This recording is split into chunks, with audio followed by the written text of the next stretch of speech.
গত পর্বে আমরা দেখিয়েছিলাম কিভাবে একটি সীসার গোলবৃত্ত ধীরে ধীরে কলসির কাছাকাছি রূপ পায়। আজ দেখাবো সেই কলসির পূর্ণাঙ্গ রূপ নেওয়ার পুরো প্রক্রিয়া। তার আগে কথা বলে নেব এই কারখানার একজন মালিকের সাথে, যিনি এই শিল্পের পেছনের গল্প তুলে ধরবেন। আমি এখন কথা বলবো এই প্রতিষ্ঠানের মালিক পক্ষের একজন ভাইয়ের নামটা কি জানো? মোহাম্মদ এরশাদ ভাই। তো ভাই, আপনারা জামালপুরে এই প্রতিষ্ঠানটা কতদিন যাবত চালু করছেন? 1 বছর। 1 বছর যাবত। আপনাদের দেশের বাড়ি কোন জায়গায়, গ্রামের বাড়ি কোন জায়গায়? বক্সিগঞ্জে। বক্সিগঞ্জে। তো জামালপুরে যে 1 বছর যাবত এই প্রতিষ্ঠানটা চালু করলেন, এই প্রতিষ্ঠান থেকে যে পণ্যগুলো উৎপাদন হচ্ছে সেগুলো কি আপনারা পাইকারি বিক্রি করেন না খুচরা বিক্রি করেন? পাইকারি হয়, খুচরা হয়। পাইকারি হয়, খুচরা।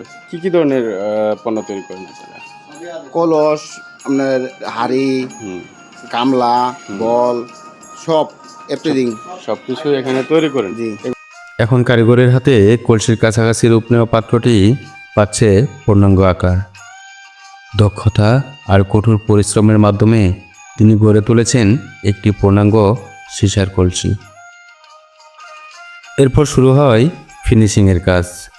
এখানে কারিগরের নিরলস শ্রম আর শৈল্পিক মনোভাব কলসিটিকে করে তোলে চকচকে ও দৃষ্টিনন্দন। এভাবে ধাপে ধাপে শেষ হয় একটি সীসার কলসি তৈরির পুরো প্রক্রিয়া। দেখা হবে পরে কোনো নতুন ভিডিওতে।